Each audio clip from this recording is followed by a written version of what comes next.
You are now tuned in to the Chaotic Culture Podcast.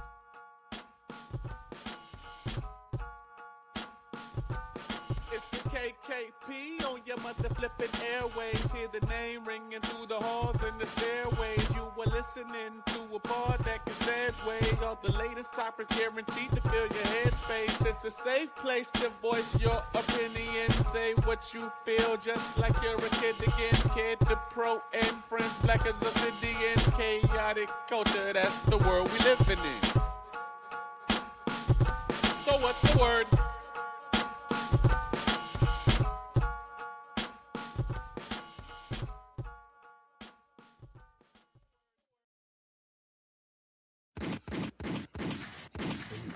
All right. Good morning, afternoon, and evening, ladies and gentlemen. Welcome to another edition of the Chaotic Culture Podcast. The power of chaos rules and black culture is supreme. This podcast will deep dive into modern black culture and how millennials, Gen Z, and Gen Alpha can navigate the crazy parts from finances, black business highlights, black professionals, community content creators, home ownership, HBCU sports, anime, black nerdom, wrestling, and especially black music. If it encompasses black culture, we are going to cover it. Live from the 410, I am the host and the creator of the Chaotic Culture Podcast. This is your boy, Ked the Pro, a.k.a. the Calculator Millennial, a.k.a. the Encore Presentation. Can I get an encore? Do you want more? A.k.a. your favorite toxic adjacent king, Ked the Poet, Ked the Closer, all that good shit. 843 is me. Baltimore's the place to be. Always chaotic, never toxic most days. And back again, once again, with your favorite black culture highlights and black culture shenanigans. And with me today, of course, are two of my podmates from the legendary Inside the Mind of a BlerD. Of course, starting with Double O Status. Double O, go ahead and give an intro, good sir. What is going on? It is Double O Status, aka your favorite MI6 agent, aka the Dominican Panther Bachata, aka Danny Phantom. When the cops come through, I'm going ghost. And because we got this topic to go through, I'm gonna keep it nice and short.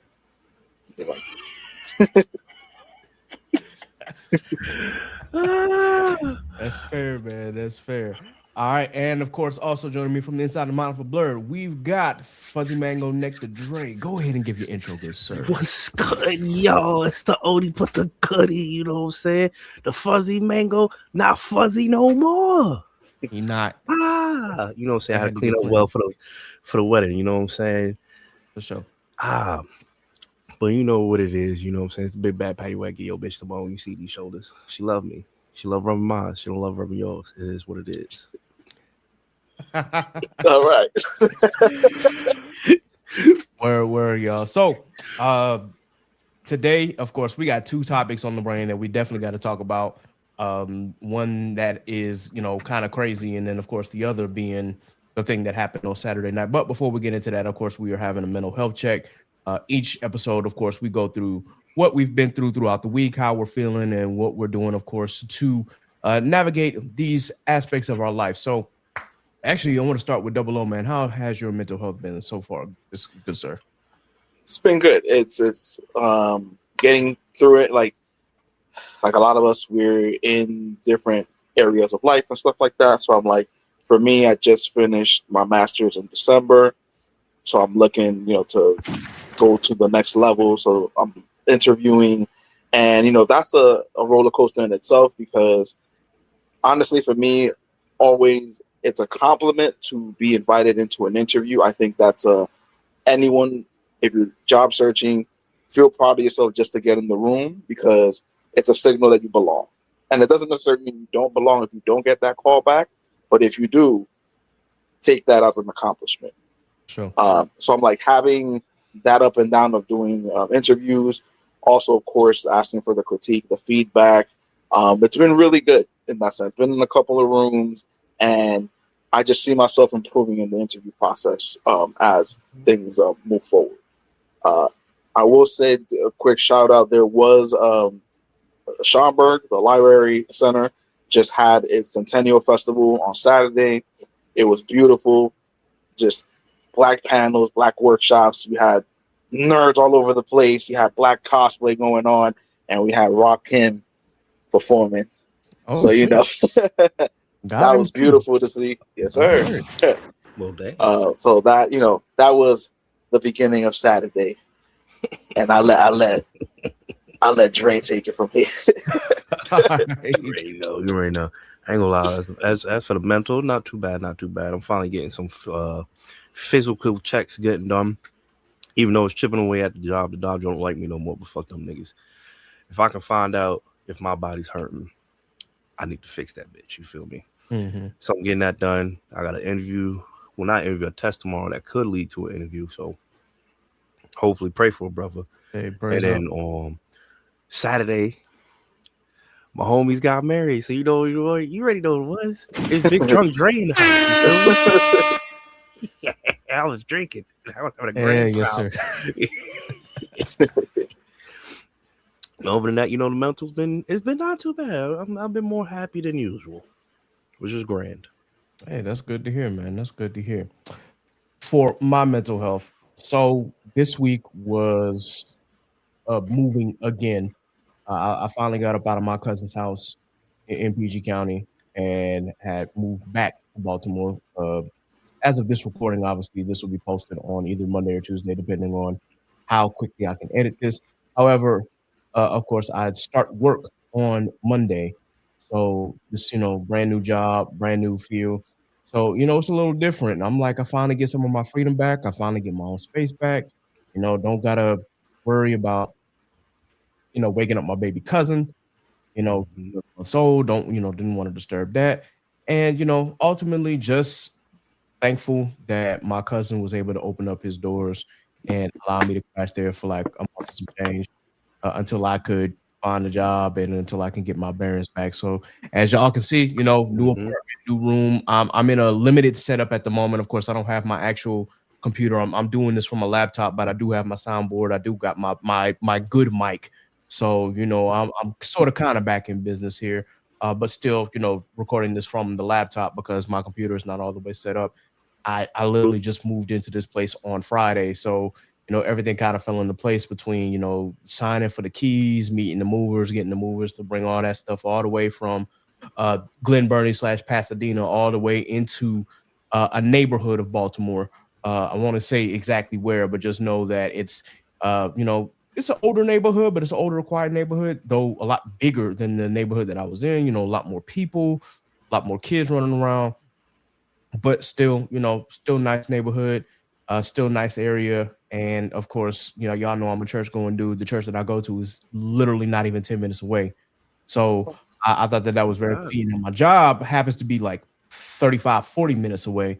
But, I didn't mind the commute because I'm in a nice area and I'm not, breaking my pockets to pay rent like I was in my last place, which is Mhm. crazy because this is a 2 bedroom and my last place was just the 1 bedroom and a den. And that costs way more than, Nope. than joint. So I'm like, wow, more space, less dollars. The only thing about it is that the kitchen's kind of wonky. I don't have as many counters, so I kind of have to like turn my bar table into like a makeshift counter, if that makes any sense. But Mhm.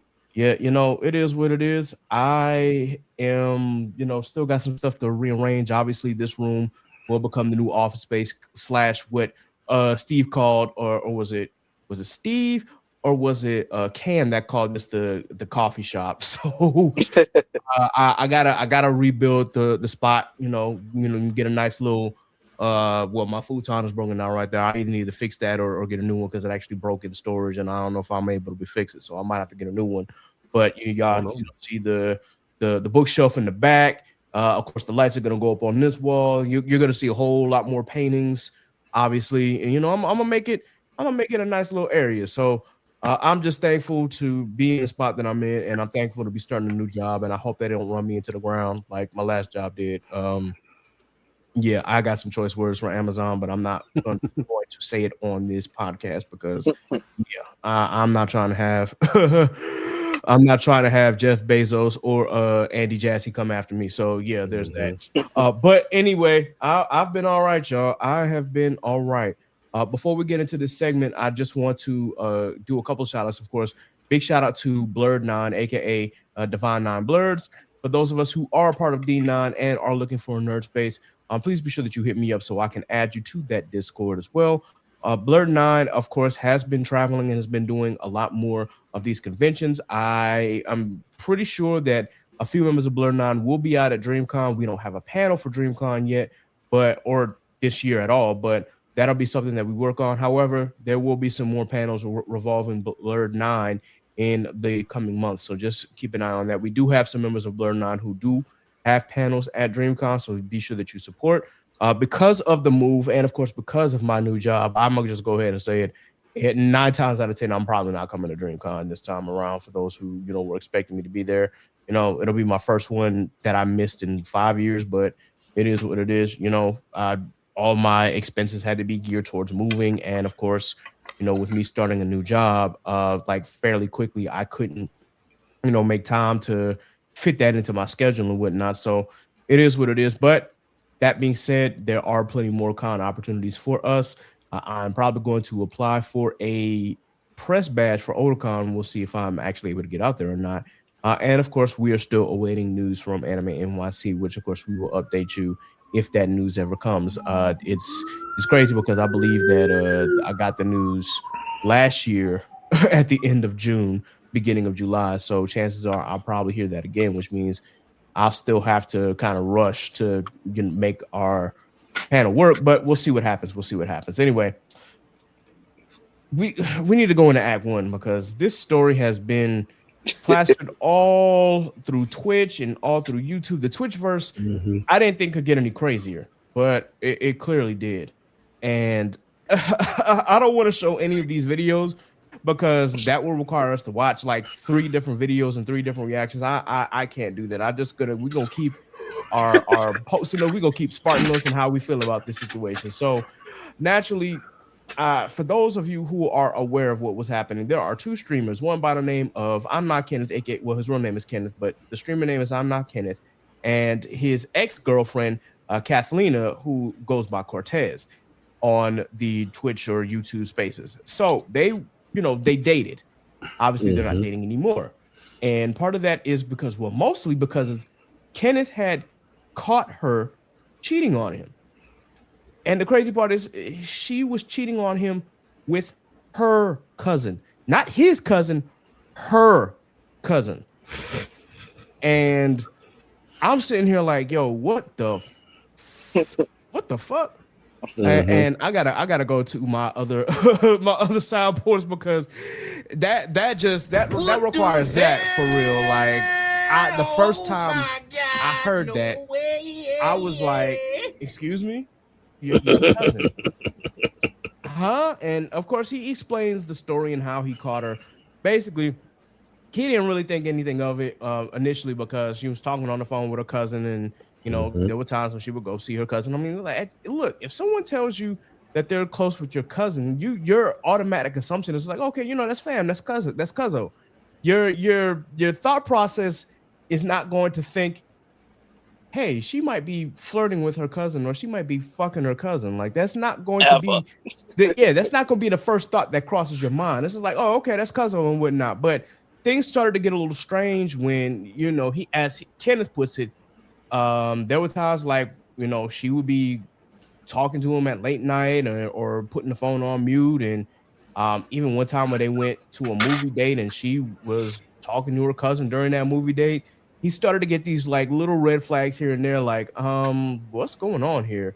And so finally she was in the bathroom and had locked the bathroom door and was talking on the phone with someone, talking about games, and then of course talking about the yams, which you don't talk to dudes about your yams. Put the yam on the phone for real, unless it's something crazy. So the way he found out first and foremost that she was sending these explicit photos was by using a cat camera that was in that was literally in the litter box of his cat in the bathroom. Which, why you keep a litter box in your bathroom, I don't want to know.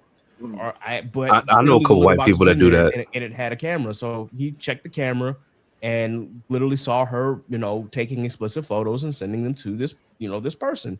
So of course he, in a very toxic manner, he once she comes out the bathroom, he grabs her phone, speed walks to the bedroom, and then starts literally recording all the stuff and all the text messages that she was sending her cousin.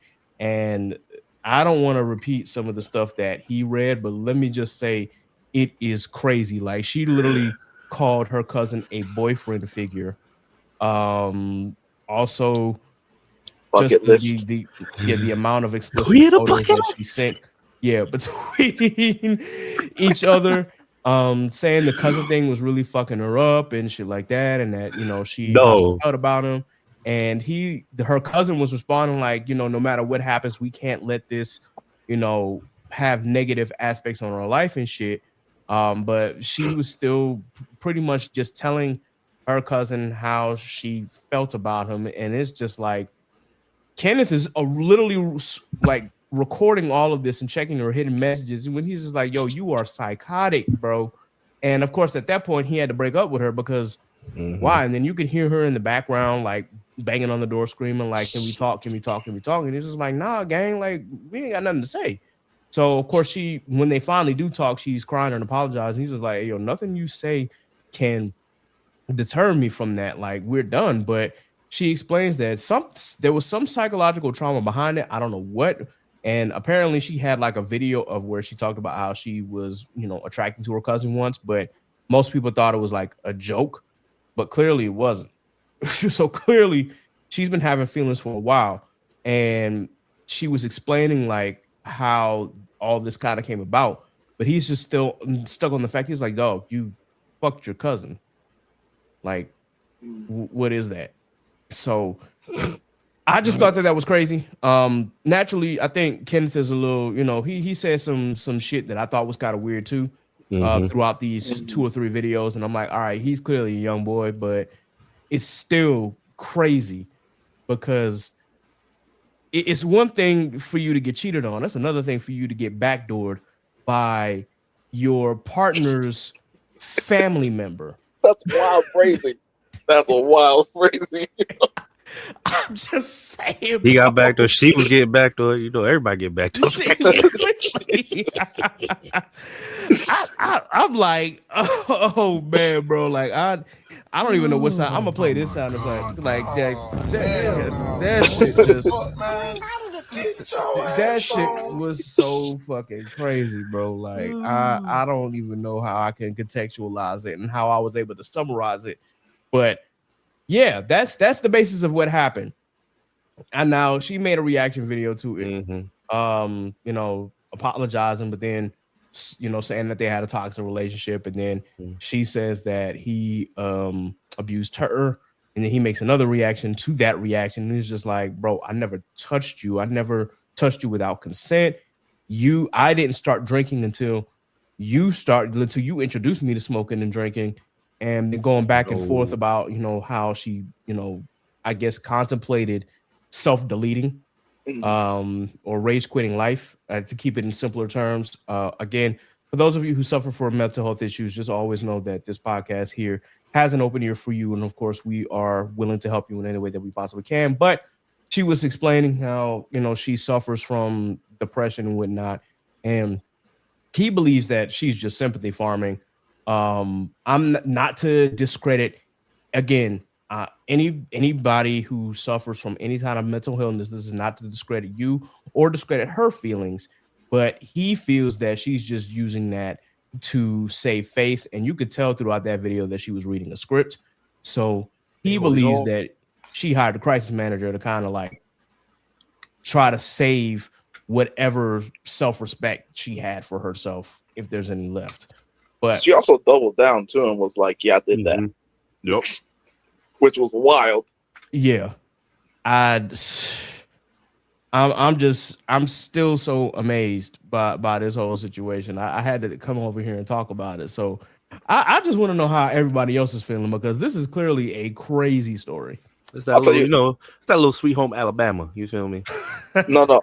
Initially, the way it was laid out, because I think I came across it like 2 other podcasts talking about it, and like because of the name, right? Like their actual like church name. I was just like, yo, it's Pride Month, son. Love who you love, type shit. And and I was like, oh wait, no, because like the name, I thought it was like a dude cheating on another dude with his cousin, with his male cousin. And I was like, Pride shit, brother. Like it's Pride Month. I guess they just airing shit out, like. But then when I got into the intricacies of what was going on, I was like, that's wild. Also, it's the choice, on one hand, the choice of like going after your cousin, right? Like, And I say this, I'll speak for myself. I don't want to speak for anybody else, but I'm like, it is an unfortunate known thing, an old school way of thinking, that at least I would say for Dominicans and Puerto Ricans, there is, now it's a stigma, but back then it was kind of normal for people to try to like pawn you off to a cousin. And it was usually a setup of, think of like the way back then, like they would like put two people from two well-off or well-known wealthy families like together. Still weird, but it happened. But that's the funny thing, because let's say the last couple of generations, like we've talked about it within my family, and we're like, yo, that was weird. And no one in the present generation is like being like, yeah, that's the deal, that like you should do that. It's like, nah, that's taboo, brother. Like, I don't know why it was accepted at any point. You know what it is, keep the race alive type shit, but we don't need that now. We're not kings and queens, you know what I'm saying? There are other people outside of your family you can go to for that. It's like, what, 6.5 billion people outside? Yo, go see one of them. I'm saying, be outside. Like, listen, I know that outside. If we outside is crazy. And listen, I understand, like in the past, that it wasn't so taboo, especially in certain cultures, and especially in royalty. It was very common for you to be passed off to a cousin, you know, to keep, you know, the blood in the family. Obviously, you know, incest runs rampant in some of these royal families' bloodlines. That's another topic for another discussion and another day. But it's still just like crazy, because we're in a different time period, and it's just like, how do you contextualize that? Because listen, I've got plenty of cousins who look good, but I would never, and I have never had any kind of attraction to them for the simple fact that, one, they are my cousin. They share at least anywhere between 12.5 to 25% of my DNA. I am no. Well, I would say, Ken, kudos to her for saying that she at least that she acknowledged that it's a problem, right? Because to have attraction like that to a family member is, and I'm not putting that lightly or as a joke, I'm like, it is like a mental health issue. That is like something going on in your mental, because it's the same way of like Ken, you said it perfectly. I'm like, I can look at my cousin and go, these are beautiful women, but outside of that aesthetic, I cannot even begin to fathom being like, oh yeah, like I'm trying to get with that. I can't connect those two things. Not even close. Not even. I don't even care how far down the line is. You could be my fifth cousin, and I'll be like, nope, can't do it. We'll not do it, bro. I'm not on no FDR and Eleanor type shit, because for those who don't know, yes, FDR and Eleanor Roosevelt were fifth cousins, and they got married. So yeah, I'm no. Anytime that I feel as though that you are related to me in some form or fashion, I don't care how diluted the blood is. Nah, keep the bloodline strong. What you mean? Now to go on with an actual joke. Now, because I know this is a perfect time to bring this particular joke up. So people have said before, I brought up the scenario, like, yo, what if you are with the person you consider the love of your life? You've been together 5-6 years. So you know shit went down already. You find out that's your cousin. Now what? And it's like, brother, I'm already in the game. Like, what you want me to do? Take me out the game, cuz. I'm here. Like, restart my save file, cuz. Just take me out. Just keep me going. The game was great, cuz. Like, going into the ocean. I've been dating my cousin. Game, like, I am going to scream like Kendrick. You gonna hear this like in the background, right? You'll be like, damn, chalk it up to the game, yo. Deuces, we done. That point. But like, it'll be one of those things where if it's, first and foremost, if it's like the love of my life and we've been going at it for 5 or 6 years and I find out that's my cousin, I will have to find out, okay, one, how deep into the bloodline are we? Because naturally, I know all of my first cousins once removed, second cousins and second cousin once removed, and all of that, even up to my third cousins. So I would have to figure out, like, okay, how far down the line are you, just so that I don't get disgusted.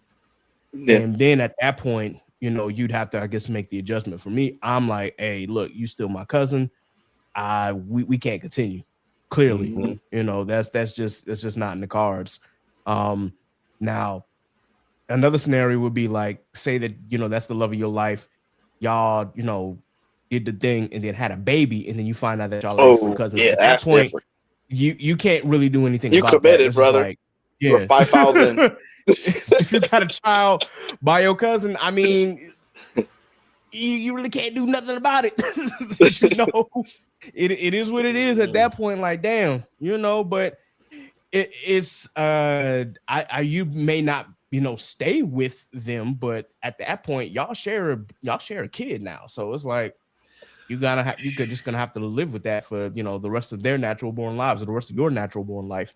But and the difference is here being one was a choice, the other one wasn't. Exactly. So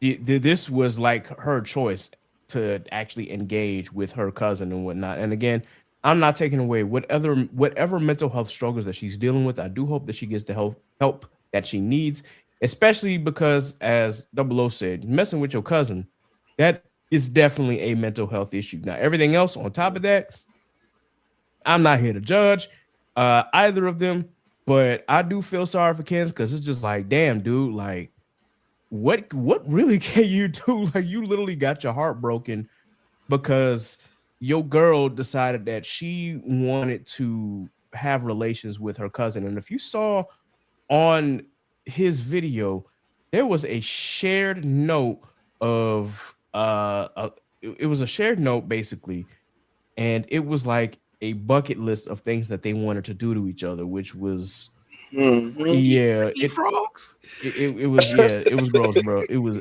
absolutely disgusting. And something about eating off her body, splacking on her face, crazy work. What's her name? The kid's personality, Miss Rachel. First of all, Miss Rachel, we gotta have a conversation about you doing some of these damn videos. The on the face and the on the we can get back. We can get at that at a later time. Damn, I know Miss Rachel out here crazy like that. Yes, it was a legit video. It was educational. For who? But if you see it, you're gonna be like, you're like, Miss Rachel, you know what you was doing. You know what you was doing. You know that half your audience is parents watching kids watching this. But anyway, I digress. Yeah. I was watching there's a guy named Therapy on YouTube. Shout out to Therapy and whatnot and all the derps. I kind of follow his podcast just because he's hilarious.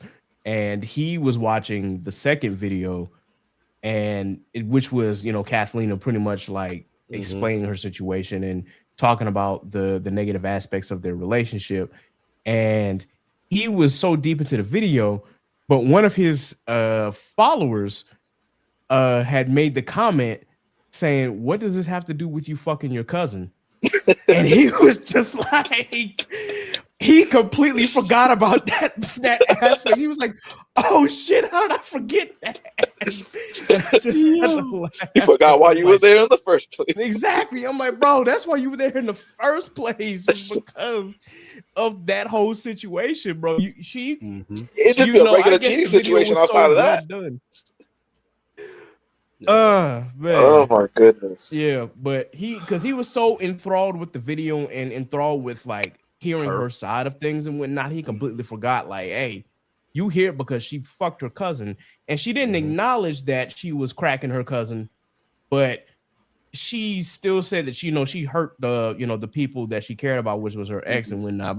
But either way, still, the main thing here is just that this pretty much took up a lot of reactors time on YouTube, because it seemed like every other video in my algorithm was talking about this story, and I'm just like, yo, we got to talk about this, because it's clear that this shit needed to be addressed. And it is funny as hell. Again, for those of you who want to watch the videos, you can go on YouTube and watch all of their videos. I think Kenneth still has all of his videos up.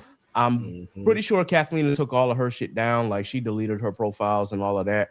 But her reaction video is in the YouTube verse, so you should be able to find it. I may post a link to a couple of the videos there just in case y'all want to watch. But listen, I want to get off this cousin cracking story and on to more important things. Let me add one last thing to it. So it's like imagine you know that if you're trying to try out for a team, right? Like that's gonna be you and people outside of the venue. You never in your wildest dream are expected to go against the head coach for the same for the same fucking open position. For me, it's always nepotism for the position. So to turn around, brother, and find out that it's a cousin is wild. Yeah, that is. That's insane, bro. Blood in, blood out. What you talking about? I can only say I appreciate that Kenneth didn't completely crash out. You know, he kept his composure for the most part, outside of like the recording of videos, because clearly you didn't have to put that on the net for real. Y'all could have kept that in house, but you're streaming so naturally, you know, with them being how young that they are and whatnot. Because I'm assuming they're somewhere in the 20 to 25 range. Definitely. Yeah, he just had to, you know, like that was his way of expressing his grief, like Ocho emotions. Yeah, stay with me now. That was his way of processing everything, was to record a video to his followers and get it out. And I'm pretty sure, you know what, it was a good bit of content, because I'm pretty sure his follower count skyrocketed after that story, and I'm not surprised. But either way, you know, you kind of feel for dude, because it's just like, damn, dude, like again, you know, it's one thing to be cheated on, it's another thing to be cheated on by your partner's family member on purpose. On purpose, on purpose. Yeah. Like, yeah, it's we hear different stories of family trauma, and you know, about other family members taking advantage of younger family members. But it's another when they willingly are attracted to their cousin and engage in those type of activities, and that's like, yeah, big yikes. I just gotta. I'm gonna say that, and then I'm gonna just leave that one alone. But anyway, that's that story, ladies and gentlemen. Again, go to YouTube and watch those videos if y'all want to. Dre, you got any last words? Hey, y'all nasty. Like, I'm just gonna put that point. Y'all nasty. I read that list. I was like, ugh. Yeah. I was watching a podcast. I only caught the her reaction video, so I didn't know shit about the other guy. Nothing. I was just watching it. I said, damn. We 20 minutes in. Shorty, you gonna talk about you fucked your man? Your cousin? Come on, what are we doing? And then we got to it, and it was like, ooh, you a freak. Yeah. And then that reactor put the list up, was putting all other kinds of shit up on the screen. I said, ooh. Y'all nasty. Yeah. Yeah. Very, very much so. Letting it get cracked up. She's, I ain't gonna lie, she was a very beautiful young lady, but which is another thing. Like, shorty, you a beautiful young lady. What you doing? You got options. You was like outside of your family. Very outside of your family. Right. Like you know, you go to Jamaica, you get rubbed down. Come on now. Shit. You could have been on one of them clear boats now. Stop playing. Could have. In Turks and Caicos. Could have just been. Could have been doing doing that. I'm saying, like, there was so many other options, and then on top of it, you still had a whole ass boyfriend. Like, and I guess it's just really crazy because I know I said I want to get off this topic, but it's still crazy because they made videos of them joking, saying, you know, doing freaky stuff with her cousin. Literally, I'm like, she got Kenneth to do these videos with her about, oh, we're trying Arby's with my cousin. First and foremost, why are you trying Arby's? That's a mental health issue right there. Listen, stop. They got the meats. I'm sure that's what she said about her cousin. Hold on, that deserves. Hey, yo, that deserves that.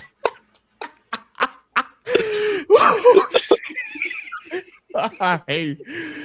Oh shit! But anyway, it's just crazy. Like, damn, dog. They're literally doing these videos of her boyfriend pretending to be her cousin and literally doing freaky shit.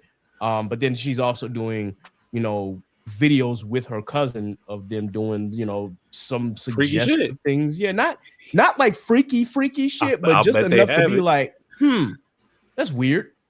But She had premeditated cousin cracking. She had cousin on her mind. What you mean? bruh. Clearly. I'm just. Oh, this is such a crazy story, man. Yeah. Still, it is so insane. Like, as y'all said, she's a beautiful young lady. She got options, man, outside of her family, and even then, she had a whole ass boyfriend. And I don't want to get into the intricacies of their relationship because clearly, if you watch those videos, you could tell that it was toxic. And the only thing that I will give him kudos for is just making sure that he had the receipts for just about everything that she said in her video. He was like, wait, hold on. You said this about me, but I got the receipt right here, but in proving his point and whatnot. Again, not condoning his behavior and damn sure not condoning her behavior. I'm just saying, please, guys, like, let's keep the incest to a minimum of 0, please. Like, let's not. Yes, a minimum of 0 would be like, please, let's keep it at 0, guys. Nah. but definitely, if this tells you one thing more than anything is, stay on top of your mental health. Please do.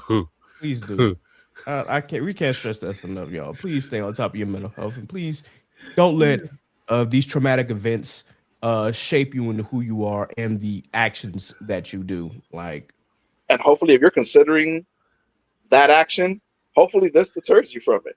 I'm hoping so. Please, if this doesn't deter you from doing so, please go sit on that man or that lady or that person's couch. That's all I got to say. Nah, she won't sit on that man's lap. What you talking about? All right. All right. This is about to get reckless, bro. Anyway, guys, that is Act 1. Act 2, because I don't have any like in between stories to really talk about other than the stuff that we're watching and whatnot. We can talk about that at the end. But naturally, this past Saturday was the conclusion of the NBA Finals, and for the first time in 53 years, New York Knickerbockers are your NBA champions. And let me just say this as someone who is a neutral party. Like I said, I was a Bulls fan. I didn't have a dog in this fight. The Knicks are cool to me. The Spurs are cool to me.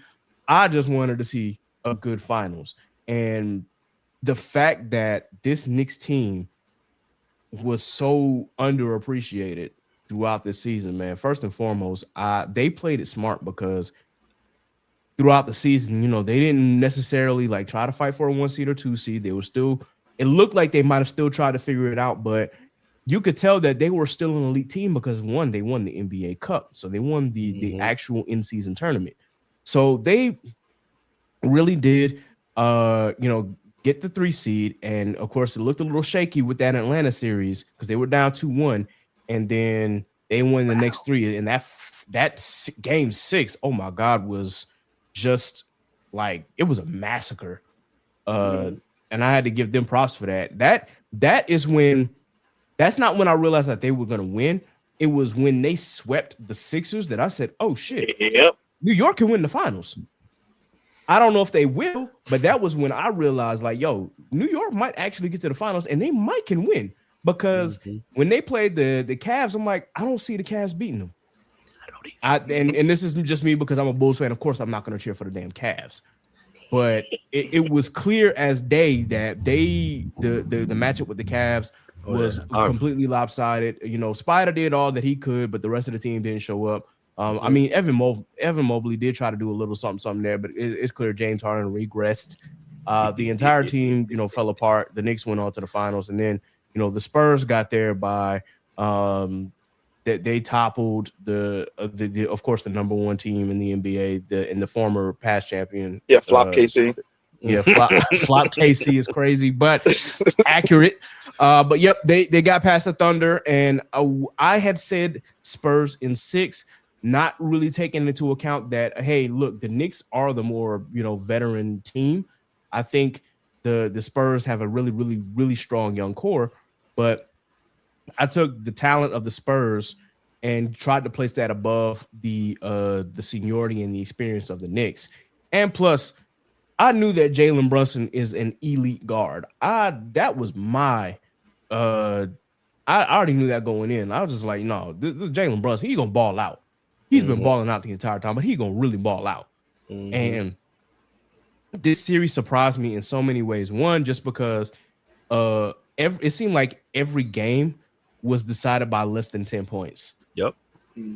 So that was, surprising. And it really just came down to key moments because the Spurs had double-digit leads in every game, and the only game that they managed to win was game 3. And it's just so crazy how the Knicks as a team stayed poised and came back and just one, defensively, of course, frustrated the Spurs. On top of the fact that the Spurs kept making dumb decisions, like making high pick and rolls with De'Aaron Fox, and clearly De'Aaron Fox is struggling the entire series, and we really didn't see the fucking rookie Dylan Harper like ball out until like game 4 and then especially game 5. But by then it's like it's too late. Yep. And still, it's just so amazing, man. Because everyone was saying that Karl-Anthony Towns was soft, and clearly he was not, because in the times that he was able to play without getting in foul trouble in game 4 and 5, he literally would bully Wemby out of position. Him and Mitchell Robinson. And the fact that they were able to put Wemby in difficult situations and kept him like at the 3-point line instead of him, being dominant inside, that was a testament to just the way that they played. And the wing players of the Knicks, which I said in I believe an ITMOB episode, I said the wing players of the Knicks are really going to be the key factors here. And whether they were offensive juggernauts like OG Anunoby, or they were just changing the way the game flowed, whether it be Alvarado or Josh Hart or Mikal Bridges, they all played their parts extremely well.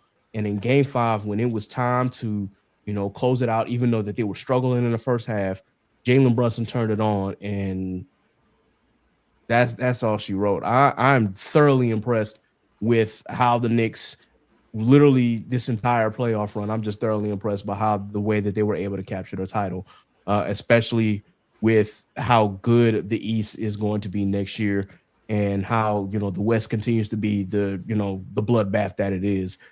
So I'm really, like, just as someone who again is a third party watcher, I didn't have a dog in this fight, but I never thought I would see the Knicks win a title in my lifetime, or at least until I was an old man. And I'm actually thankful that I got to see them win one in this day and age, man. The city of New York, man, y'all absolutely deserved it. So I gotta do this. Knicks came in and absolutely balled the fuck out. So those are just some of my thoughts. I gotta let the New York Knicks fans, the actual fans of the team, tell their side. We smoking on that Spurs back, nigga. Fuck Wemby. Fuck that alien ass.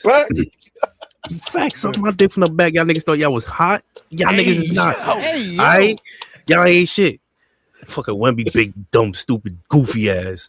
Can't make a 3 to save his fucking life. How you miss the most 2 important free throws of your life? How you feel, nigga?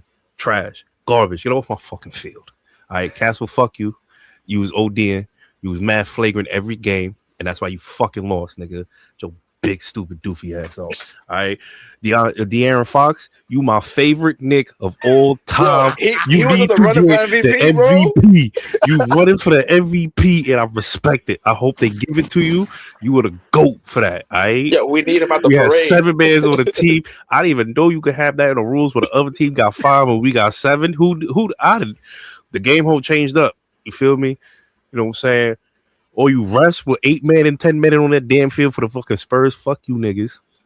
Y'all niggas is trash. Y'all ain't called nothing right. That's why every time we had to fucking challenge that shit and win, fuck y'all. You know what I'm saying? Wemby, put your hand in the rim again, stupid. You dumb motherfucker. That was the funniest shit. I'm sorry, that was the funniest shit. Nigga really put his whole head inside the basket. Did you forget how the game was played? What are you doing?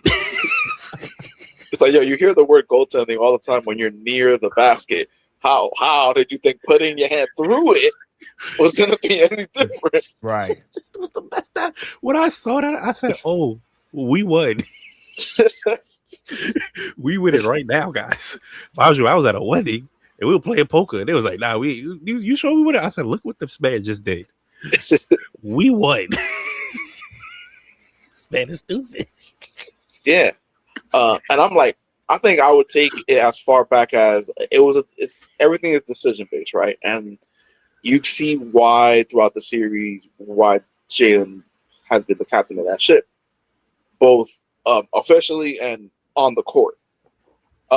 It started with the fact that he turned down money because he wanted to bring in more players, have the Knicks have a bigger cap so they can bring in more players. Brought in his old teammates. Yo, tell me that ain't Luffy assembling his crew. Like, he's like, yeah, he probably somebody's, but yeah.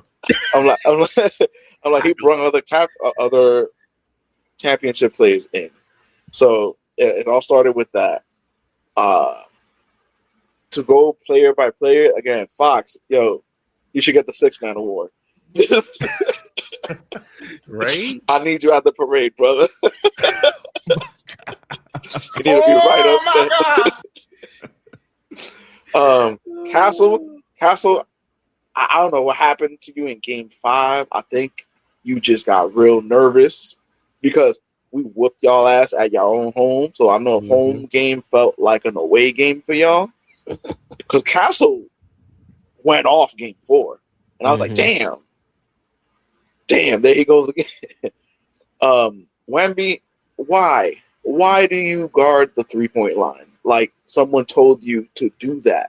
No one told you to do that. Get your goofy 7'5" ass by the fucking basket. Go post somebody up. Like, what the fuck? He can't. He got no muscle in them knees. No. The crazy thing to me was, so you have a bunch of, like you said, the game is decision based, right? Because every game there was some sort of even mini blowout. I'll say like a 10-point lead is like a mini blowout. So even in the game where they were up by almost 30 at some point, I'm like, what's their mistake? Brother, do you not learn from your own history? You are the Spurs. Fundamentals is your A game. If you're up by 20, almost 30 points, why the fuck are you taking threes? Gotta hit them pop shots. Who are you catching up to? No one. All I'm like I said it on everybody when I say it here too. All you have to do on your to lock it down, especially if you had a big ass lead like that, is you're hoping to make a stop when they run, get a block, get a steal, get the rebound, go the other way, and just score. No craziness, no throwing threes, no throwing like high off the top, nothing. Inside game. Going for the layup, post somebody up, take the shot on the inside. If you miss, cool. You tried the easy bucket. Fundamentals, brother. And the Spurs started doing that. The game they won was like that. They started playing Wemby more down there. And what was he doing every other play? If it wasn't like an assist in, it was him dunking. Bro, like, do you never play street ball? Like, I played with my uncle, who's a really tall dude, and he would just be like, oh yeah, we could run twos. He's like, yo, he's like, yo, you could shoot to your wildest content. I'm gonna be down there for the rebound and for the putback. So he's like, if you get tired of shooting, he's like, just give it to me, and like, I'm way taller than this person. What are they gonna do? Because that's how I used to play on the streets too. My big dumb goofy ass can't make a shot to save my life. I'm down there looking like Angel Reese every time we play this damn game. You feel me? But Wemby, that should have been you. Should have been down there. But of course, I'm like, great stops were had. Shout out to Mike Brown, man, doing his thing with the way he put this team together. Because unsung heroes, man, the Knicks bench was doing their thing. Unfortunately, they didn't show up for Game 5. And you know what? It's all right. It's all right. Y'all are solid. Yo, don't I don't think you necessarily need to change the thing. Just do your, your off season, whatever you're gonna do to keep yourself up. Maybe put on some weight or whatever. But their bench did so well outside of Game 5, and they have to get the credit for that. You had people giving the star players really proper rest, and they didn't have to worry about oh man, now we're gonna give up some score or whatever. Spurs had to worry about that every time that they took out Castle, that they took out Wemby. Like they were like, yo, damn, like how long can we really sit them down for? Because the Knicks are the Knicks will score twice. They're like, fuck, bro, I gotta get back up. I just sat down. Yep. And then to your comment, Ken, about Towns. So the thing with Towns too, for some reason, which there was no real reason to have that in your head. Like, why would you think Towns is soft? Is his name, Victor? Like, what are we doing? Like, no, never. Soft, never. Not even in his vocabulary. Mm-hmm. So to see him even, first of all, I thought it was funny in the way that, Shaq, I think randomly, when it was the Lakers versus the Kings way back when, him seeing Towns take a three was like watching Shaq take a three. I was like, what the fuck are you doing? I know you can shoot. Better than Shaq, at least. But I'm like, why? I don't need to see Towns taking a three. I don't care how open he is. But now going down to, first of all, ITMOB, a.k.a. Just the Tip. What's for that? I mean, yo. The head OG. Hey, man. Yeah. All you heard after Game 4 was just like, yo, when you saw ITMOB the Tip, it was wild, bro. My jaw was on the floor. Hey, I was like, hey, yo. Hey, yo. I ain't never said that. Wow. Hey, man, it was Tip Talk the whole next morning. Hey, Tip Talk. But yeah, moving on for him. So we have, of course, Josh Alvarez. Mm-hmm. So he, native New Yorker from Brooklyn, Puerto Rican, lived in the projects himself. Man, it's a big deal for him. We got someone from our own, and it's really funny to see the rest of his teammates go, yeah, he New York as fuck, bro. This motherfucker eating bacon, egg, and cheeses in Arizona's daily. That's been his thing. I hope he made it to the parade today. He did. Oh, good for him. He went to because there was one, the central one in Manhattan, and there was one in Brooklyn as well. So he was there. He was signing stuff, and also kudos to him because even his messaging was like, "Yo, I won this for us. We won this. This is for the city." And then I'll leave it off with, of course, the captain, my captain, Jalen Brunson, for being counted out in more ways than any of us could really count. He had such a beautiful, just 5 games. At the end, he ended with 45 points. MVP, of course. We know that before Game 5, it was between him, Towns, ITMOB, and Fox. So it could have been whoever. It was first time. Imagine a Spurs got an MVP. That was crazy. So with him, you understand why he's so respected though, because he is very much a ball sharer. He made sure his teammates scored when they got open looks. He gave up the rock like nothing, which makes you. This wasn't and shout out. I love Kobe. Never put any. I wouldn't say anything to really tarnish Kobe's legacy. But I'm like, in Kobe's situation, it was that people were scared to do certain things when it came to crunch time, and they'd be like, "Pass the ball to Kobe. That's the play. Pass it to Kobe. Pass it to Kobe." With Brunson, it was more of like, "Yo, he gives us whatever looks we can get. We need to do the same for him." So they were also readily sharing the ball with him. Whenever they're like, "Oh, he's open," they were stupid enough to leave him open, gave him the ball. So seeing him and how emotional he was at the end, it wasn't even just like his self thing, or even like doing it for the other legendary Knicks players or his dad. He was just like, yo, like everybody on this team got a ring now. Well deserved. And he's like, it wasn't. And he has, in his whole thing, he never ever went on an ego trip. He was like, if it wasn't for my teammates, always on the tip of his tongue, was like, yo, my teammates wouldn't be nothing without my, see you, Dre. No. But yes, congratulations to them. Parade is Thursday. Mondani said this is going to be his first giving out the keys to the city in his mayoral capacity. So it's going to be really cool to watch the New York Knicks, your 2026 champions, get the key to the city. Yup. Good Lord, man. This has been an incredible playoff run in general. I've enjoyed the NBA playoffs. I think this year, like I've mightily enjoyed it from start to finish. I just had a few comments. Obviously, from the Spurs side, I don't know, y'all. Let me just say this because I saw De'Aaron Fox's contract and I just said y'all need to get rid of that shit immediately. Because y'all paying him how much? Like $229 million to do that in the finals. Listen. It's crazy because Mike Brown said that some of the key decisions De'Aaron Fox was making in the Kings is one of the reasons why Mike Brown was let go from the Kings.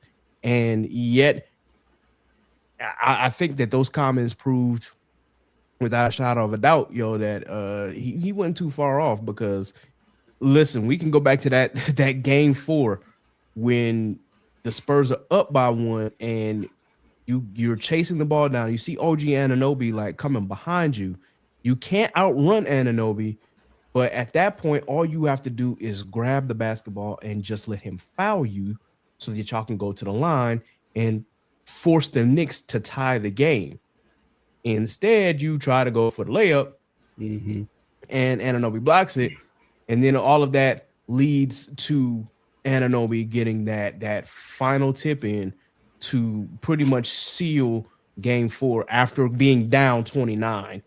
So there was just a lot of things, and then that wasn't the only mistake that De'Aaron Fox made, because I had praised him in game 3, even though he had to Steve's point on BlerD9, he had a -7 in game 3, but he made key shots when they were necessary, and he had he led an assist in game 3 out of all players, so he was making key passes. So I gave him credit for that, despite the fact that his shooting was trash. However, game 4 and all the other games, yeah, bro, the turnovers were, some of them felt like they were unforced. Just some of the decision making in general was just crazy. And then I'll even go back to like game 2, at the very end when it's a tie game, and then Wemby makes the dumb decision to try to pass Stephon Castle, and Castle got his back turned, and Jalen Brunson's right there, like, oh well, I'll take that, thank you, and go to the line. That's like, okay, the really and truly the games came down to key decisions and the fact that the Spurs could not find ways to hold on to the lead. It's like you get a 29-point lead, and then you get comfortable with that 29-point lead, and you take too excited. Yeah, and then you take 8 threes in a row. You miss them all, but it's just crazy. Like you're literally shooting 8 threes in a row. I'm like, what happened to being inside and chipping? You letting the Knicks chip away at your score each time. It didn't make any sense to me. What also didn't make sense was the use of the clock. I've noticed that the Spurs in general would try to shoot threes while using like maybe 10 seconds worth of shot clock, instead of the Knicks, who did all that they could to utilize that shot clock as much as they possibly could on just about every possession, unless it was a fast break. Especially game 5. Goddamn. Yeah, the defense in game 5 was crazy on both sides. Damn, how many shots in a row was damn near came down to like the wasn't there like a 5-run turnover? Couple milliseconds and all that. It was just like, God damn, a lot of shots using this clock. To, shot clock violations. There was a lot of them in game 5. I was surprised by how many that every team had. But it's just so crazy just how disciplined the Knicks were during this entire series and how young that the Spurs ended up being in this entire series. At some point, you got to look at the coach like, hey, Mitch, what adjustments are you making? At the moment the Knicks made a run in game 4, you should have been like, nah, timeout. We got to stop this. Like, find a way to get back and score in the paint. With game 5, they really couldn't take advantage of any of the, scoring because, granted, the Knicks weren't scoring in the paint at all in the first half. I think they had 3 field goals? Yep. And yet the Knicks couldn't, the Spurs couldn't do anything with it. They were able to build a 15-point lead eventually. But as we all know, when you're playing a team as disciplined as the Knicks and they got someone who can get a hot hand like Jalen, ain't no lead safe. It used to be in the NBA, I would say 10-point leads ain't safe, 15-point leads aren't safe, 20-point leads aren't safe. 30, you might be okay. You might be okay, yeah. But now it's like, damn, even a 29-point lead ain't really safe for real.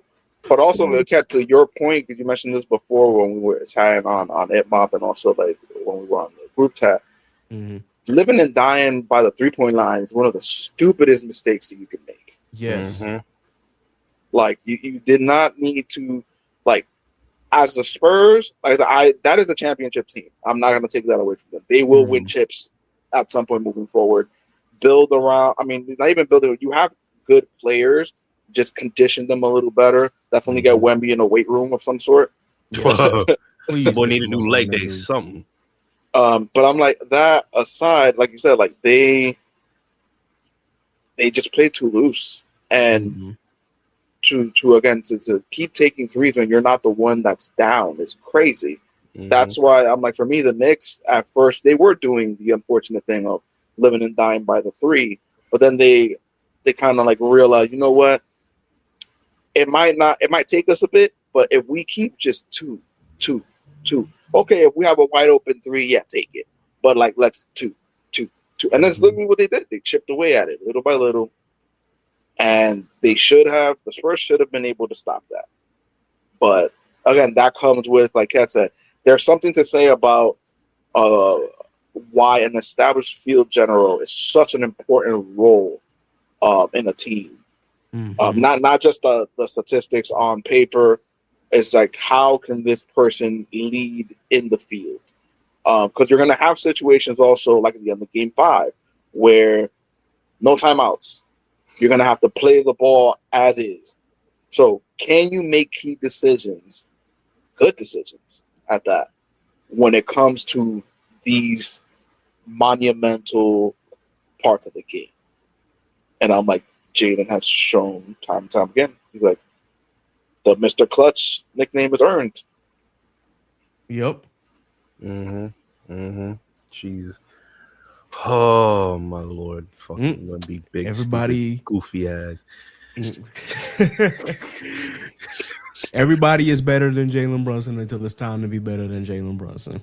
Right? Come on, bro. That sliced through defense through a low layup, bro. There was literally only had one bad game the entire final series, and that was game 2. He only had 20 points, and even then, they still won the game. Just because it came down to those key decisions. And as Double O says, you need that floor general. And I think that, as we said with the Spurs, they're if they make a few adjustments, they'll be back because they have such a strong young core. As much shit as we've been talking about Wemby and the goofy decisions that he made and the off the court antics, if Wemby can literally just yes, you have a 3-point shot, but if he's able to really establish himself as a dominant force in the paint and just out muscle everybody, he ain't got nothing to worry about. Stephon Castle is one of the best defensive guards that they have. You got Devin Vassell, who was a great shot. You got Julian Champagne, who you give him enough space, he'll knock down any shot. That 3, Jesus. Yes, and then Dylan Harper, really, that's the one who is going to be the problem. Yes, we could talk, and say Wemby is the, maybe the best player in the world, quote unquote. But you get Dylan Harper to really become that George Parker type role. It's the Spurs will be winning some championships. And I think that if for me, if I was the coach, and I'm Mitch Robinson, I know that you're paying De'Aaron Fox a certain amount of money, but at some point you should have made that adjustment to be like, let's have Dylan Harper start and let's see how this goes, because De'Aaron Fox is not all the way where we need him to be. And I think that could have potentially turned the series around, or at least made it, pushed it to a game 6 or even a game 7 if necessary. But still, those are just some of the thoughts that I have about what the Spurs could have done. And to also, to Double Low's point, the benches, in that Thunder and that Spurs series, the benches were literally going at each other because like they have strong bench players, but you can tell that the Knicks just had the mismatch advantage. And granted, even though game 5 was the outlier because the Knicks bench wasn't scoring anything, but still their bench and their actual wings and role players were mismatching too much with the Spurs. The Spurs could not figure out what to do with that because it seemed like every time they would build a lead, okay, we're going to sit Wemby down. Okay, put Luke Cornett in there. And all of a sudden, Knicks go on a run, and it's just like, damn, we got to put Wemby back. So they found a way to gas him. So, and I would say with the bench talk, it's like, again, me showing being a fan for fucking millennia. Going as far back, because I said, here's the funniest thing too, like to do a quick little side story. I had a conversation with a coworker because we were having a conversation about just the love of the game in general. And like how some people like just, and I don't care personally about bandwagon fans. I'm like, please come. Like, we want more people to get into the game. Like, hopefully you invest in the regular season. And I was telling him, I was like, I've never been a bandwagon person when it came to teams, because I'm like, back then one of the biggest things where the Lakers had their three-peat, I'm like, I was a Kings fan throughout all of that. Mm-hmm. And I'm like, there was no shade to the Lakers team. I love the players on that team, but I was diehard Knicks. Knicks. Wow, a diehard Kings fan. Like, I even had a Chris Webber jersey. That's my team. And I'm like, to talk about the bench, even with the Kings back then, like, people don't understand, or I can presently don't have too much of that understanding as far as a fundamental, where you can have your bench, be put against your starters, and you can quickly go from the bench to a starter. And I'm like, to give a good example for me was Bobby Jackson on the Kings during that era. Bobby Jackson was the uncontested sixth man in the Kings. And to the point where even when Bibby was injured, they were like, we got Bobby, brother. We good. Like, night and day. Like, not in a bad way, but I'm like, night and day in the sense of they were interchangeable. They're like, oh, Bibby can't play? Put Bobby in. Yep. Oh, Bibby needs to rest? Yo, put Bobby in. So that's the importance of building your bench as well. Like, not just your core 5 players, but your bench, and have them be close to interchangeable with your starting 5. Mm-hmm. For sure. Man, this has been quite the discussion, and I'm excited for what the Knicks have in store for next season, man. I know that, listen, the parade is going to be dope. I wish I could go, but unfortunately, I have to work on Thursday. Me too. Yeah, it's gonna suck, and especially because I really wanted to be on a weekend, so I'm like, man, let me hop on this train, and I'm gonna do a turn and burn. Like, I'm gonna hop on the train, I'm gonna go up to New York, I'm gonna watch the parade, and then I'm gonna go back, and that was gonna be it. But clearly that was not in the cards. But either way, I know Knicks fans, especially those who live in NY, have never seen the Knicks win anything. I know they were going stupid. Listen, I saw a side talk video, and boy, these Negroes, they was going insane, man. Listen, the Knicks fandom is really, really one of a kind. Like, because I think I saw it for the first time, like how sick some of these Knicks fans can get when it started with side talks showing those videos about how they felt about Trae Young, and it's just Fuck like, Trae Young. yeah, It's Trae not Young safe like out my here. daddy did. I ain't never seen my daddy did. Yeah, that's my favorite one. I always quote that shit. and it is KD, don't you so regret coming to yeah. the Yeah, he's like, don't you regret not coming to the Knicks? That shit is always funny, yo. Damn. Also, just seeing all the reaction videos in general. Apparently, y'all just the fans destroyed a school bus. There was Yeah, some that was police cars weird. that got destroyed. Apparently, Batman pulled up at one point. I did not. I was hoping to see. Spider Cuz was out there. Cuz with the Yeah. hoodie. Oh, see, I didn't see that. That's who I was waiting on. I'm like, yo, I need to see Spider Cuz, bro. That's so that's crazy. I also the side talk video that I saw, clearly, there was some people who said some pretty wild boy shit.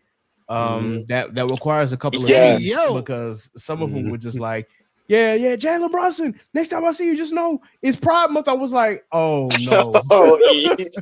Shout out to my alphabet gang, but I knew where this was going, because some dudes were saying that they would literally do explicit activities to Jalen Brunson, and I just gotta throw that in there.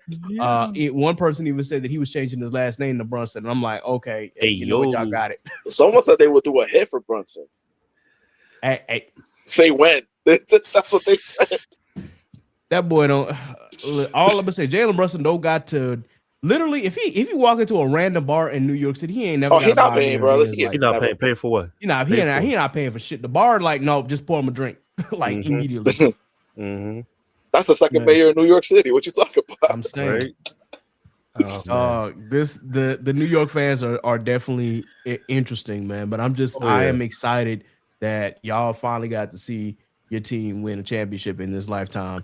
Now, if only my Bulls could get fucking right, then I might be able to see them win a championship outside of Michael Jordan. But who knows? It's the curse of Michael Jordan, bro. It's old for you. Hey man, we started it might be, bro. Schematics for the Statue of Liberty, because we one, change the flame to the trophy. No. We're gonna take the roll ball, put a Jalen Brunson jersey on it, put a Knicks cap on it. Yeah, dog. No, I saw AI generate a photo of the Statue of Liberty and some butters, bro. That had me literally rolling the floor. But on a serious note, so they actually asked the mayor, Mamdani, directly. They're like, "Yo, the city wants a Jalen Brunson statue. Can you make that happen?" He's like, "I can't make any promises, but." Like, a lot of people are asking, and then he's like, understandably so. Like, for him, he like a Michael Jordan type trophy in New York for Jalen Brunson. Yes, like, why wouldn't you want to do that? Yeah, I mean, I think they could do it for real. They should. Me personally, I think you should give it a couple more championships.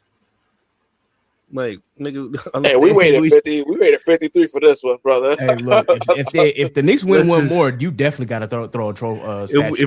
If he gives us another one, throw him the champion, throw him the trophy, statue, whatever. Because I'm just like, man, they're gonna be a whole lot of explicit acts that people are gonna want to perform on him for that. I'm more of a let's fix the city first, nigga. Let's use this money right first. Let's grab something back from the thieving ass MTA and shit. You know what I'm saying? Like, yo, you know who's mad right now? Eric Adams, because he would have been outside. If Eric Adams didn't fuck up that run, the watch party with Eric Adams would have been crazy. Oh, not the New York mayor doing coke online. It's your mayor, Eric Adams. He doing coke for the Knicks. Collab Branson. I definitely live in the city. Definitely not going to Jersey after this. No, sir. But that's where my coke's from. Yo, that's crazy.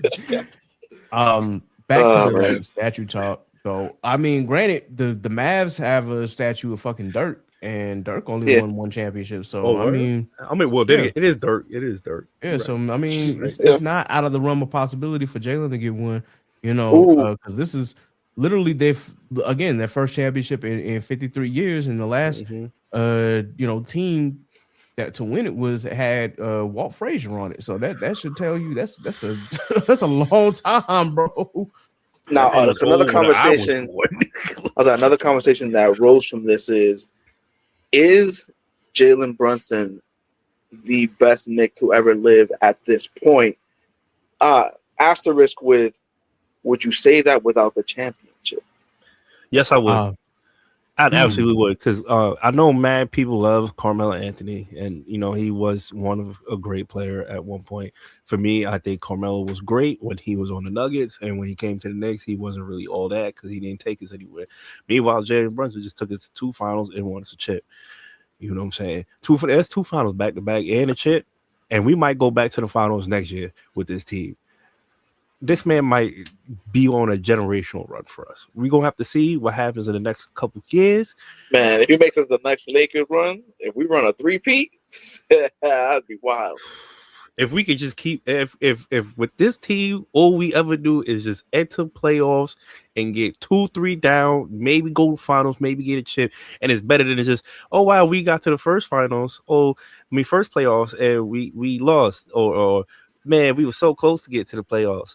But not with this team. This team is definitely saying we're gonna get into this run. We're gonna hit semifinals at least, chip at best. We want to be contenders moving on out, like moving forward from here. I want when niggas say, hey, maybe you should come to the Knicks, and niggas be like, Knicks? No, I want them to be like, you know what? That sounds like a great idea. Let's go to the Knicks. Yeah. Now imagine crazy future thought, right? And I'm talking about like LeBron this is probably like, right? Yeah, like no, LeBron gonna retire at the Knicks. Yeah, you're right. He gonna be the next head coach. No. Imagine 4 or 5 years down the line, you know who shows up in a Knicks jersey? Victor. That would be insane if Wemby decided to sign with the Knicks at any point in time. Honestly, bro, it would be better for him because then we could just literally just be like, yo, Vic, go to any park that has a court and we gonna get you right. Because all them prison ball ass niggas will box your ass out worse than Towns did, and you gonna learn how to play the fucking game. He's gonna learn to want to go to the gym.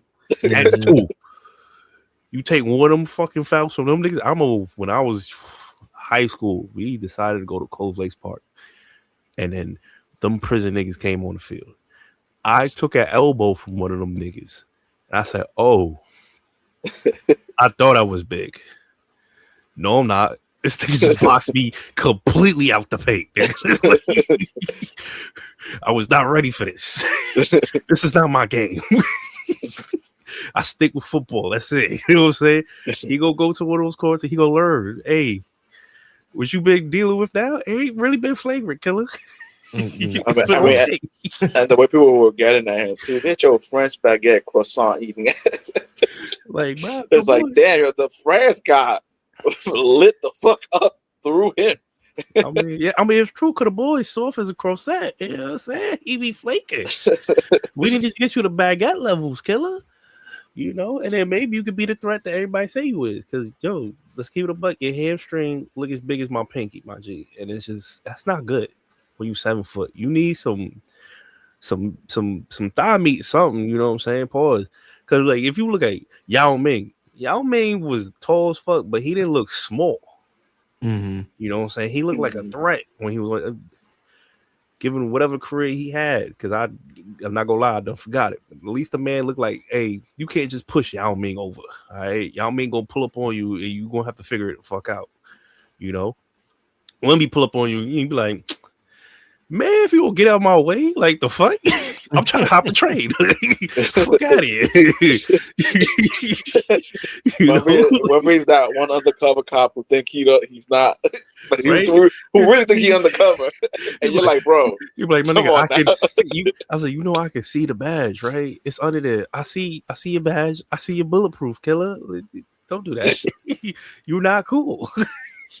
Stop wearing a belt. Baby, you won't look like street clothes cops. That's crazy. Hey.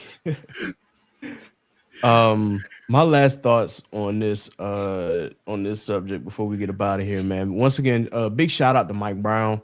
That man has really been, a journeyman from being an assistant on the Spurs to, being a head coach for the Cavs, and of course them letting him go, him, traveling to different teams, being an assistant, for the Warriors, getting 3 more championships as an assistant coach.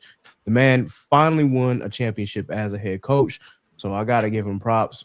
He finally found a way to, make it work. He had the right team, and he had the right coaching that was needed. Yeah, I will say that, Tom Thibodeau, he did come and lay the foundation, but you need somebody else, or you needed another mind to get you to that next level.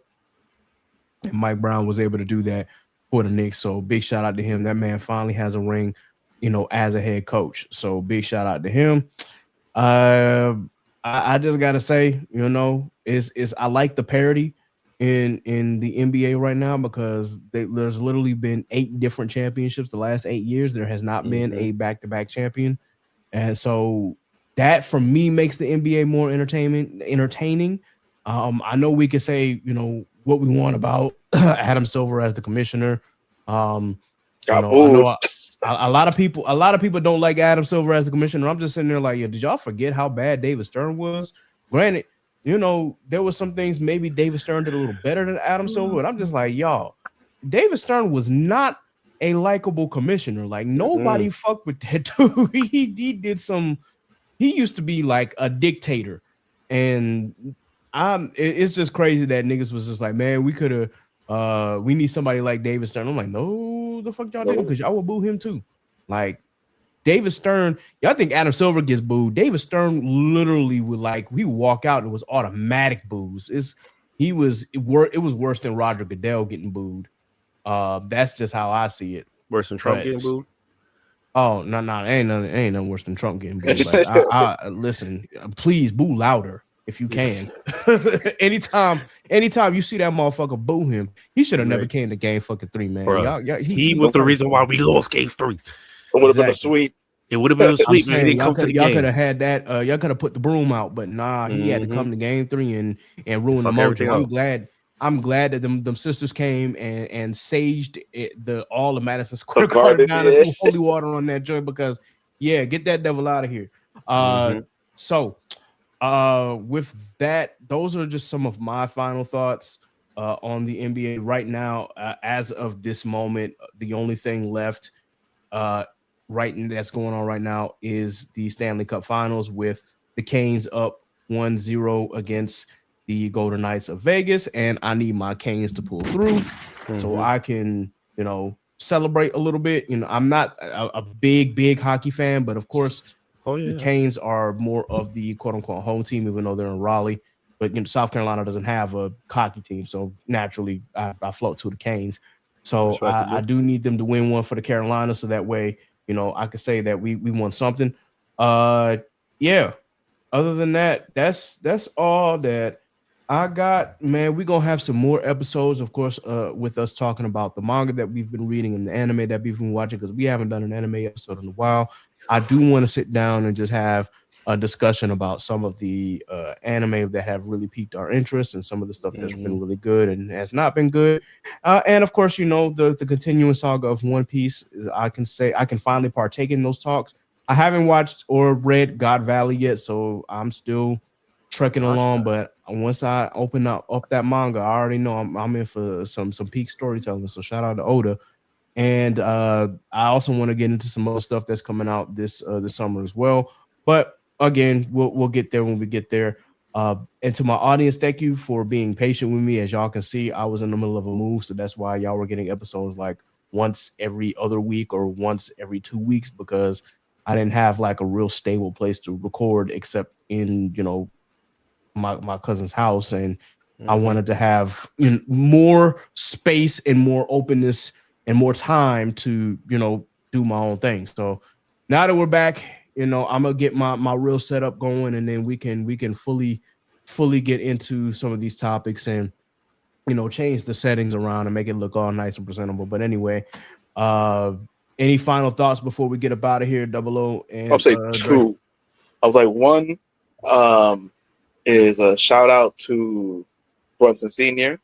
One of my favorite one of my favorite clips after the fact was when Jalen was doing an interview and he came from behind and grabbed the trophy and he was like, "Yo, take this too, the MVP trophy." And he was like, I think they spoke about it after, and he's like, "Yo, he don't keep none of the trophies at his house. They are my house." So he's like, both them trophies coming to my house. Yeah, he don't got no trophies in his place.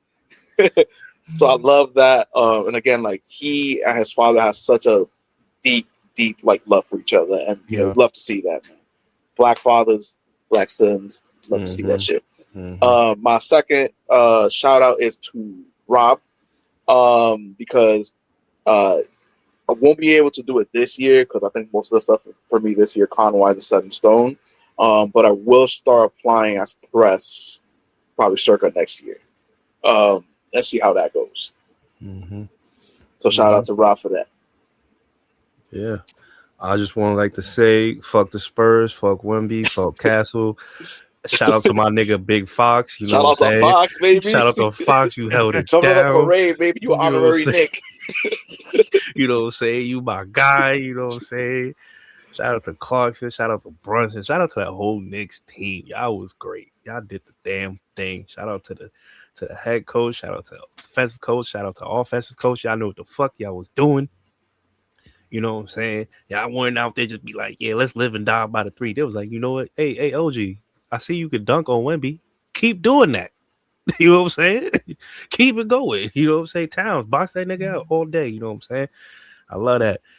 I'll probably start going to cons next year or something like that. Pray for me to get a better job, please, guys. I need it. Shout out to all the Jalens that are going to be born next year. Shout out to all the Jalen Brunsons. That's going to be their name. Is going to be Jalen Brunson, and whatever that person's last name is that is going to be who going to be. There's already a lot of Jalen in the NBA. Jalen and Anobi Towns. Hey, I just gotta say, also, the fact that Toronto Raptors squad really had some killers on that squad, and all of them have at least branched out to either make a finals appearance or have won the finals within these last few years. So, yeah, that 2019 Toronto Raptors squad was a lot better than we gave it credit for. Because boy, OG Anunoby came from that squad. Granted, he didn't play because he had appendicitis, but still, he was on that squad. And the fact that he was able to win one while actually playing in this series, that's a testament to just how he is as a player. Though, dude is a killer. And when New York made that trade for him, I think a lot of people woke up and was like, "Oh yeah, like that was who they needed." So. Big shout out to them. Shout out to the Nova Knicks, man. OG, Mikal Bridges, and Josh Hart, Mikal Bridges, yes. and Jalen Brunson, man. Y'all, I still will never forget when they won that title against North Carolina. That still hurts my heart to this day. But that is a winning squad, you know. So I gotta give them credit, man. They are truly some great teammates, and they were able to come in and win an NBA championship 10 years later. That's crazy. The Knicks, you know, avenged their 1999 loss because they lost that series 4-1, and now they won this series 4-1. So, you know, and shout out to Rick Brunson because he was also on that 1999 squad that lost. So there's that. I think I'm trying to remember. Was Ewing in that as well? I think Ewing, yeah, Patrick Ewing was, but he was. At this point, he was sitting. I think. Yeah, he was old. Yeah. That team was more so led by like Latrell Sprewell. That was virtually his team. But Patrick Ewing was on that squad. He just, you know, at that point he was over the hill. But anyway, guys, that's a wrap for the Chaotic Culture Podcast for this episode. We appreciate y'all tuning in. Please be sure that you like, share, and subscribe to this video on YouTube. Hit that notification bell. Definitely check out more episodes. We will be dropping some more bonus content for y'all really, really soon. As I've said in previous videos, I have suspended the Patreon just for the time being, just so that we can get our affairs in order over here. And once we do, of course, the Patreon will be back. But in the meantime, we're going to be dropping some more free content on YouTube and on these other platforms as well. Do y'all got any shout outs before I get into this rundown and get up out of here? Shout out to you. I mean, Yeah, shout out to the big cat. You know what I'm saying? Out here giving us the word. yeah. And again, like one of the things for us too is that I think people wouldn't really know that, but I'm like, behind the fans, we fans of each other. Like we listen. I listen to chaotic culture all the time.